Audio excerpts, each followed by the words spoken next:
We argue that great leaders and organizations distinguish themselves not through superior features or price, but by their fundamental ability to inspire action. In our research, we observe a naturally occurring pattern, which we term the golden circle, used by those who effectively influence human behavior.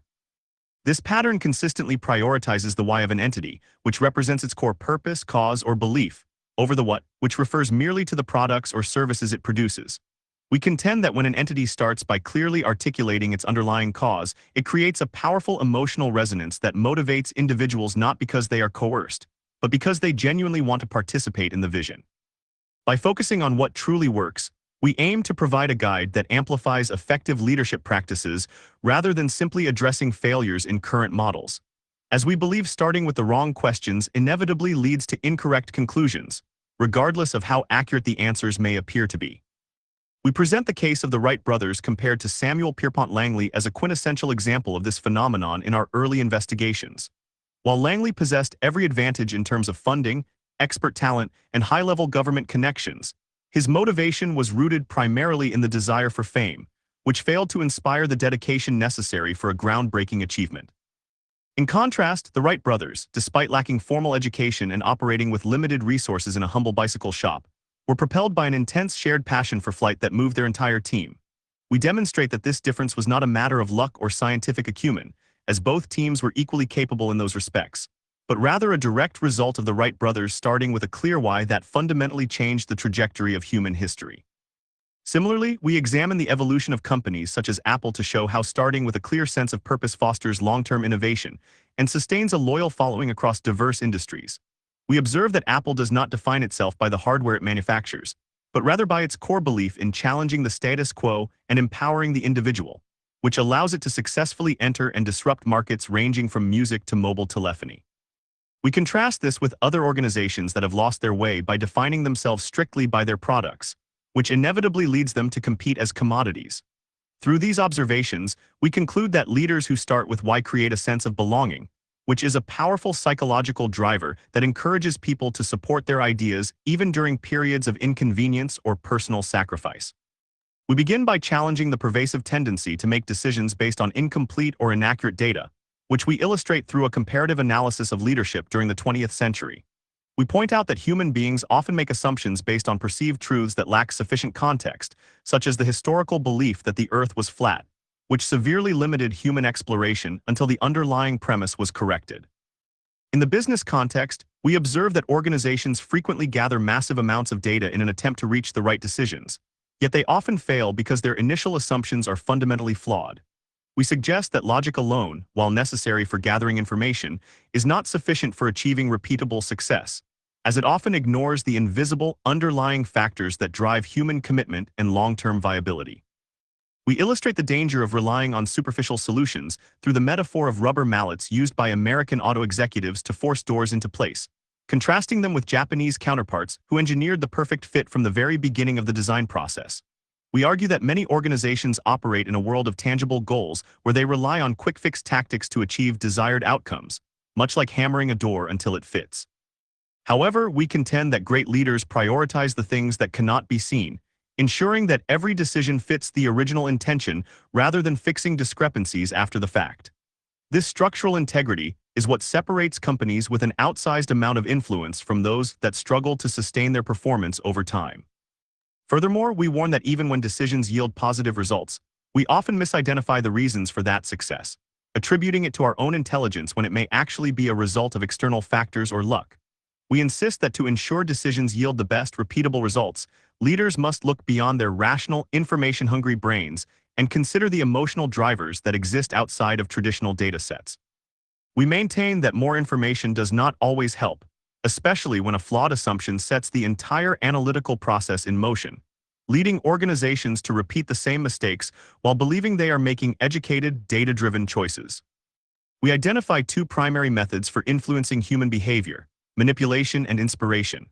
While manipulation is a common, often benign set of tactics including price drops, fear, peer pressure, or novelty, we argue that it rarely breeds loyalty and almost always comes at a high long-term cost.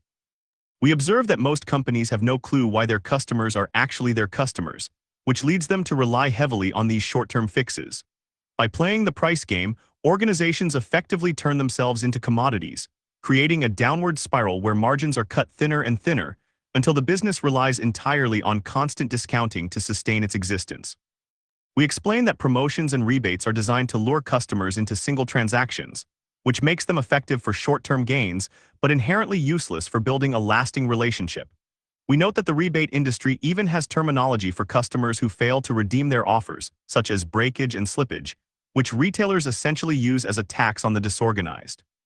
We maintain that while these strategies can drive sales, they do not create loyalty, defined as the willingness of customers to turn down a better price or product to continue doing business with the organization. This addiction to short-term tactics creates massive, unnecessary stress for both the buyer, who faces an impossible number of choices, and the seller, who must constantly invent new ways to maintain volume. Finally, we address the role of fear and novelty in manipulation, noting that fear is perhaps the most powerful manipulator because it taps into our biological drive to survive. We criticize how businesses use fear-based marketing to agitate human insecurity, warning that relying on such tactics creates a weak platform for any company. Similarly, we analyze how companies use novelty, such as adding minor, unnecessary features to products to stimulate temporary interest.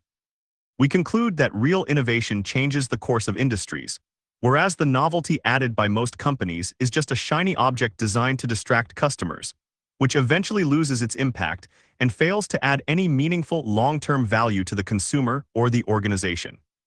We introduce the golden circle as a naturally occurring pattern that explains how inspiring leaders and organizations think, act, and communicate in a way that is the complete opposite of the rest of the world. The model consists of three concentric layers: the outer ring, which represents what an entity does, the middle ring, which explains how it does it, and the center, which represents why it exists, its purpose, cause, or belief. We emphasize that while every company knows what it does, and some know how it does it, very few can clearly articulate why they exist beyond the mere result of making money. We observe that most organizations communicate from the outside in, starting with the clearest, most tangible aspects of their business and working toward the fuzzier, more abstract ones.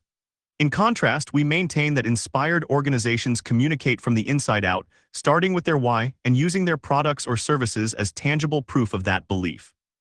We provide the example of how Apple could communicate like every other computer company by focusing on features, but choose instead to start with their belief in challenging the status quo. By doing this, they build a message that resonates with people who share that belief, turning their products into symbols of the customer's own identity rather than just tools for utility. We reiterate that people do not buy what you do, they buy why you do it. This explains why consumers are comfortable purchasing computers, MP3 players, and mobile phones from Apple, as these items are all tangible proofs of the company's core belief. We contrast this with organizations that define themselves strictly by what they do, which limits their ability to grow or adapt because they are trapped within their own product categories. We argue that once an organization loses its why, it ceases to be a force for innovation and begins its descent into commodity status, where it must compete solely on the basis of price, quality, and service, which are all significantly harder to maintain in the long run.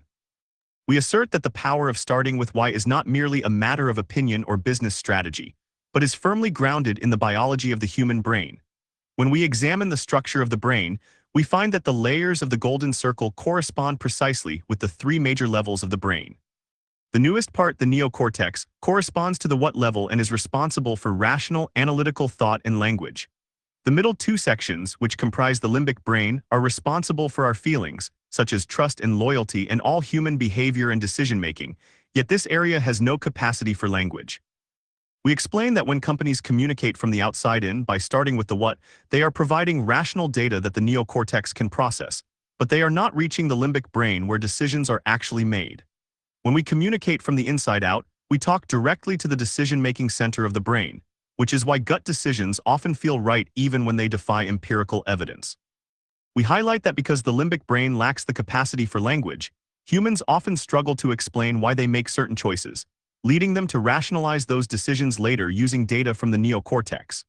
This creates the stress and uncertainty buyers experience when they are faced with an overload of rational information but lack a clear emotional connection to the product or idea. We conclude that great leaders win hearts, the limbic brain, before they win minds, the neocortex. We emphasize that although features and benefits matter for rationalizing a purchase, they are not the primary driver of loyalty. The ability to inspire requires reaching the feeling part of the brain first. We observe that people will often pay a premium or endure significant inconvenience for brands they love precisely because those brands make them feel like they belong to a community with shared values. By ignoring this biological reality, many organizations force customers to make difficult, stressful choices, whereas those who start with why create a sense of certainty that makes decision-making effortless and natural for the individual. We maintain that clarity of why is only the beginning of a balanced system.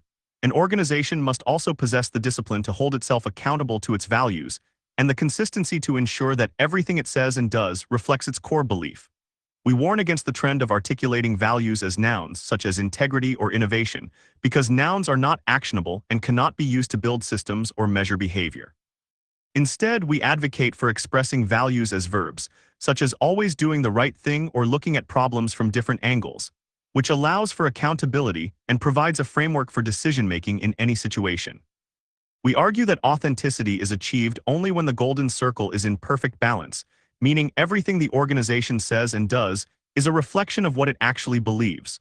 We criticize the common practice of organizations using customer research to ask what they should do to appear authentic, noting that authenticity is something that must be known from within. We assert that when an organization is consistent, the outside world can clearly perceive what the entity stands for, making it easy for customers to identify and trust the brand. This requires a level of effort and discipline that most organizations are unwilling to sustain, yet it remains the only path to the type of success that lasts beyond the tenure of a single leader. We conclude that consistency is the bridge between the internal belief and the external perception. If a company fails to keep its why, how, and what in balance, the message becomes incoherent, and the organization is forced to rely on manipulations to drive results. We use the metaphor of a date to demonstrate that just as in personal relationships, business deals require honesty and clarity to build trust. If an organization does not know why it exists, it cannot be authentic, and any attempt to project an image of authenticity will inevitably ring false to the consumer, leading to a breakdown in the relationship that eventually manifests as the loss of market share and brand relevance. We examine how trust is not a checklist of fulfilled duties, but a feeling that emerges when we believe an organization is driven by something other than its own self-gain. We use the turnaround of Continental Airlines under Gordon Bethune as a primary case study for this principle. When Bethune took over the company, it was the worst in the industry, plagued by a toxic culture and mutual distrust between management and employees. By giving the staff something meaningful to believe in, rather than just focusing on revenue targets, Bethune transformed the company. He understood that a company is simply a collection of people, and that if he treated them well, they would look after the customers, which in turn would create value for shareholders. We emphasize that trust is the transference of value, and it cannot be manufactured through promises or incentives. Instead, it must be earned through the demonstration of shared values and beliefs. We contrast the executive culture at Continental before Bethune, where suites were locked and security guards were ubiquitous, with the environment Bethune created by making himself accessible and focusing on outcomes that employees could control together. We argue that leading is not the same as holding the highest rank. Leading means that others choose to follow because they trust the intentions of those at the top. This trust allows employees to work for a cause bigger than themselves, which is the only way to sustain performance in a challenging environment. Finally, we distinguish between motivation and inspiration. While management might be able to motivate people with bonuses, inspiration is a deeper connection to the purpose of the organization. We assert that once employees feel they belong to a community with shared values, they are more likely to act in the best interest of the whole rather than for individual self-gain. We argue that this sense of belonging is a fundamental human drive, and organizations that can tap into it successfully generate the kind of loyalty that no amount of marketing money or manipulative tactics can purchase. By creating a culture based on mutual trust, leaders can foster an environment where employees are productive not because they have to be, but because they are personally invested in the success of the collective enterprise. We contend that human success as a species is rooted in our ability to form cultures, which are groups of people united by common values and beliefs. This shared understanding creates trust, which provides the safety required for individuals to take risks and explore, knowing that their community will support them. We observe that we naturally trust those who see the world the same way we do, which is why we form instant bonds with strangers from our hometown when we meet them in far-off places.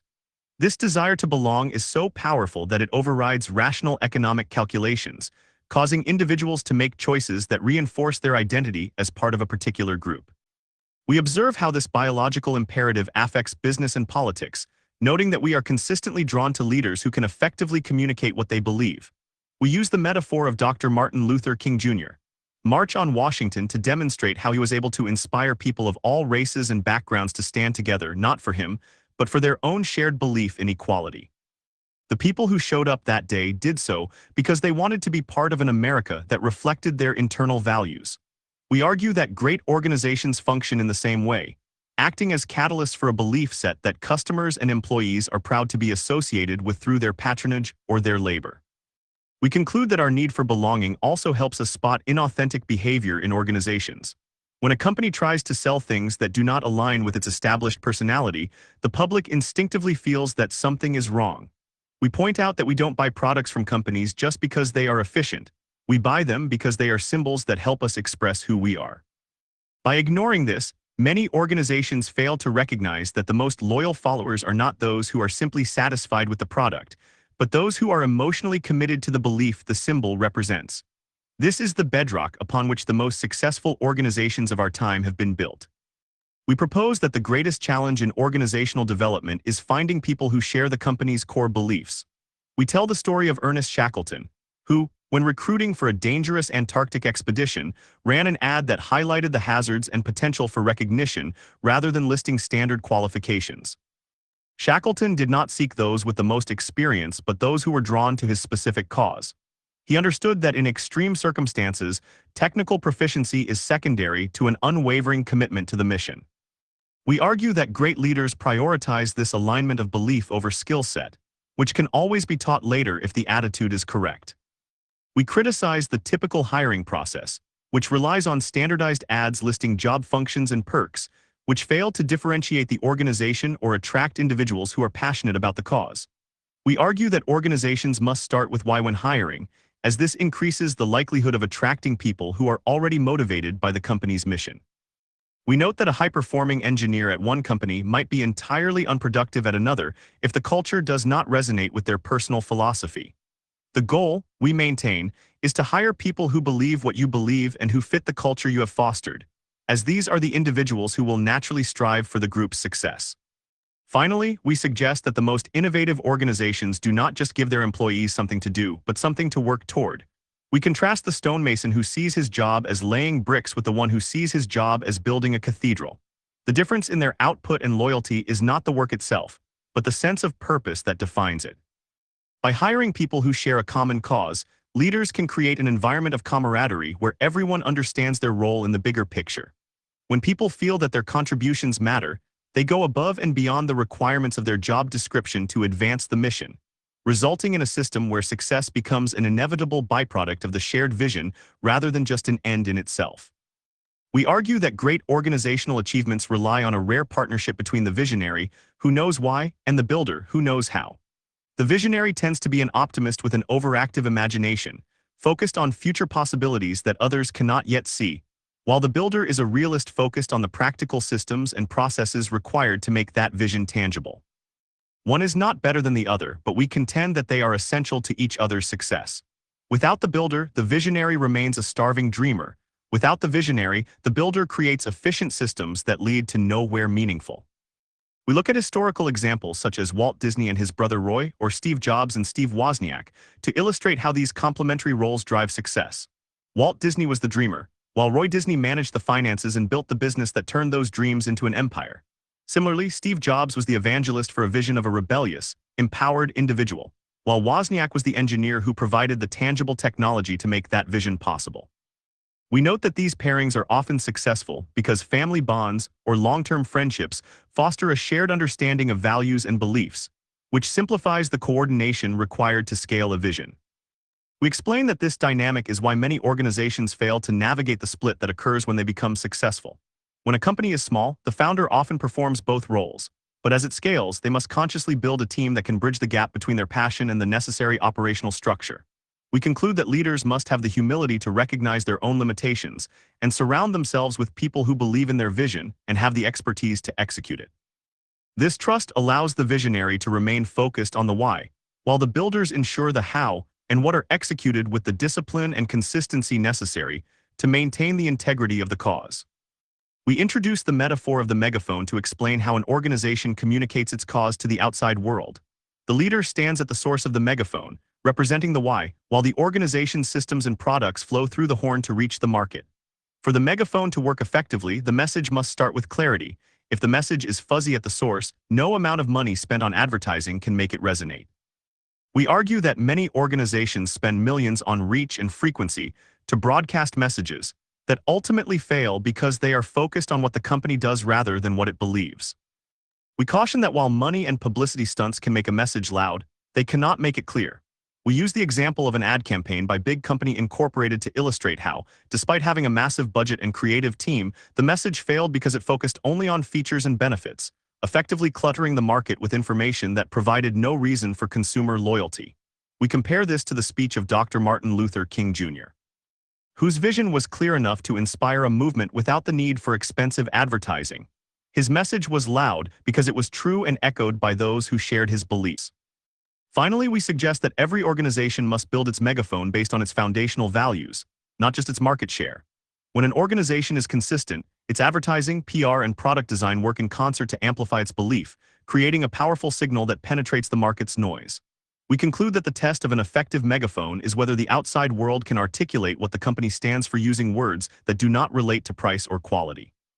If the audience can identify the company's core purpose, then the megaphone is functioning correctly, and the organization is on the path to sustained success through the law of diffusion. We propose the Celery test as a simple filter for organizational decision-making, designed to ensure that choices remain consistent with the company's core beliefs. We describe a scenario where various accomplished people provide conflicting advice on products to stock in a store. Some suggest candy, others cookies, and others celery. If a business owner lacks a clear sense of their why, they might try to sell all these disparate items, resulting in a confusing brand that fails to communicate anything specific. However, if the business has a clear why, such as a belief in healthy living, the decision becomes simple. They only stock the celery and the rice milk. We argue that this filter not only saves money by narrowing the focus to high-value decisions, but it also makes the organization's identity obvious to customers. When a shopper sees only healthy options on the shelves, they instantly understand what the business stands for, which generates trust and attracts like-minded customers. We acknowledge that businesses may occasionally need to make short-term decisions that don't fit the long-term vision, such as selling an occasional slice of chocolate cake, but we warn that these must be recognized as departures from the norm. When a company makes too many such compromises, they risk losing the clarity that defines their brand. We maintain that applying the Celery test is essential for avoiding the trap of chasing every opportunity that comes along, regardless of whether it fits the organization's soul. By holding every potential product, partner, and hire to the test of whether it proves the why, an organization maintains its integrity. We emphasize that this discipline is difficult to sustain as an organization grows, but it is necessary for building a brand that the public understands implicitly. When an organization passes the Celery test consistently, its products become symbols of the customer's own values, and the brand is elevated from a mere provider of goods to a trusted member of the customer's community. We argue that success often serves as the greatest threat to an organization's clarity of purpose because it shifts the focus from the intangible why to the tangible what. We examine Walmart, a company that was originally built on a strong, inspired foundation but lost its way as it scaled to become a retail giant. In its early days, Sam Walton's belief in serving people and the community guided the company, but following his death, the focus shifted toward efficiency and margins. We observed that as Walmart became more obsessed with its own size and profitability, it sacrificed the very culture that had made it successful in the first place. We contrast the feeling of success with the achievement of goals, noting that many successful entrepreneurs report a sense of emptiness despite hitting all their financial milestones. We contend that achievement is the attainment of things we want, whereas success is the ongoing pursuit of why we want them. The mistake many leaders make is assuming that the feeling of success is the destination, when in fact it is a state of being in alignment with one's original cause. When an organization mistakes the measurement of its growth for the goal itself, it inevitably enters a period of decline where it becomes harder to inspire its own people and convince its customers of its value. We conclude that organizations like Walmart provide a cautionary tale about what happens when the why goes fuzzy. Despite its massive infrastructure and scale, Walmart has struggled to recapture the loyalty it once commanded because it has prioritized short-term results over long-term mission. We emphasize that to avoid this trap, leaders must actively manage their values, ensuring that systems and incentives are aligned with the founding belief rather than just revenue tracking. Without this active management of the culture, success breeds complacency, and the very things that lead to dominance become the chains that prevent the organization from adapting to the needs of the future. We define the split as the moment an organization reaches a critical size where the leader's direct influence can no longer reach every corner of the business. At this stage, passion, which drove the early days of the company, must be replaced by intentional structure. We argue that passion without structure is a recipe for failure, but structure without passion is a recipe for becoming an impersonal giant.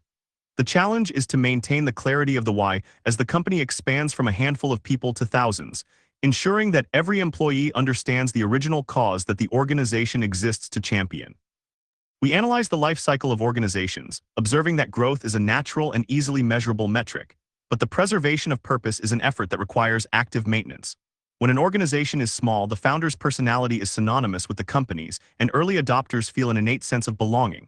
As the company scales, the founder becomes physically removed from the daily operations, and if the why has not been codified into the culture, the message inevitably dilutes.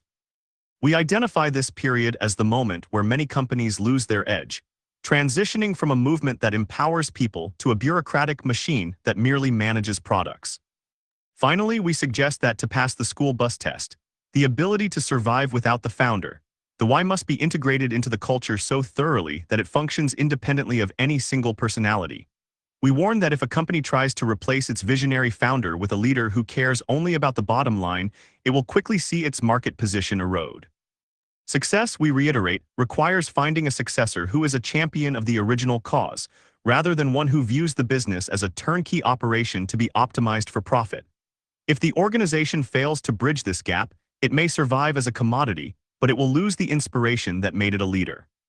We contend that finding one's why is a process of discovery rather than invention, as it requires looking backward to the life experiences and values that shaped an individual or an organization. We use Apple as a prime example, tracing its origins to the rebellious spirit of Northern California in the 1960s and 1970s. Jobs and Wozniak were not simply creating a business. They were creating a tool that represented their belief in the power of the individual against the monoliths of established power. Their first experiments were not market-driven, but driven by a personal conviction that was already well-formed before they ever built a commercial computer. We emphasize that this discovery process is vital for any organization seeking to maintain its power to innovate over time. Every great leader we have studied has found their cause in the past, and their success stems from their ability to stay true to that belief even as they adapt the things they do to changing technologies and market environments.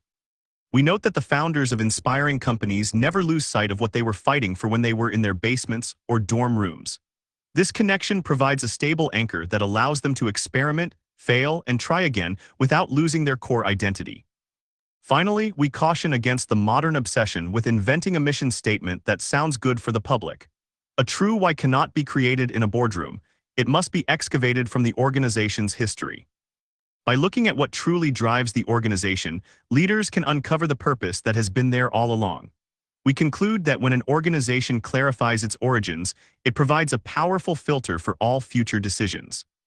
This enables the company to build a coherent megaphone that resonates with early adopters and builds a foundation of trust that is capable of scaling to a global movement, regardless of the industry. We argue that the future of business belongs to those who compete against their own history of performance rather than against the competition's latest offerings. We share the moving story of Ben Kamen, a high school runner with cerebral palsy who consistently finishes last, but inspires everyone around him because his purpose is to beat his own previous record. Unlike his competitors who run to win, Ben runs to push his own boundaries. We suggest that this is a superior model for business. Stop trying to beat the competition at their own game and instead focus on becoming a better version of yourself every single day. We maintain that if an organization starts with why, it doesn't need to worry about what its competitors are doing. If the goal is to make this month's work better than last month's, and the focus remains on bringing the purpose, cause, or belief to life, the competition becomes irrelevant. We argue that organizations which are obsessed with the competition are almost always in a follower position, reacting to the market instead of setting the standard. Those that know their why are busy building a future that reflects their beliefs, creating an original path that others will eventually try to mimic. We conclude that building an organization that changes the world takes more than just skill. It takes a group of people standing shoulder to shoulder in pursuit of a common goal. We encourage readers to start with why in everything they do, whether it's building a company, working in a political office, or leading a nonprofit organization.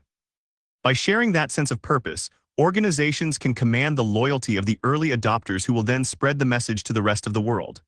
If we all take responsibility for our why, we can create a future defined by trust, optimism, and innovation, turning the world into a better place for everyone to inhabit. We conclude by reflecting on our own journey, acknowledging that we too once lost our sense of why and suffered the consequences in our personal and professional lives. We recount the period when our own businesses hit a wall of demoralization and depression, not because we were lacking in skill or strategy, but because we had lost our focus. We share this vulnerability to emphasize that this is not an abstract theory but a practical necessity for anyone who wants to lead a life of meaning. It was only when we rediscovered our why to inspire people to do the things that inspire them that we found the focus to build a sustainable business. We urge leaders to view their work as a megaphone for their cause. When an individual stands at the mouth of that megaphone with a clear belief, it becomes a beacon that draws others who feel the same way. We argue that this is the only way to build a movement that lasts. We admit that it takes immense discipline to keep that megaphone clear and loud, but the rewards are profound. We invite the reader to take up the challenge of starting with why, as it is the only way to turn a business into a mission and an achievement into a legacy. Finally, we hope this book serves as a tool for those who believe in something better. We are grateful to the many early adopters who have helped us refine these concepts through their own successes and failures. We believe that if enough of us commit to living and working with a clear sense of why, we can shift the focus of our society from the obsession with what we do to the importance of why we do it. We encourage everyone to pass these ideas on, because it is only through shared beliefs and trust that we can build a world where loyalty and purpose are the norm, rather than the rare exception.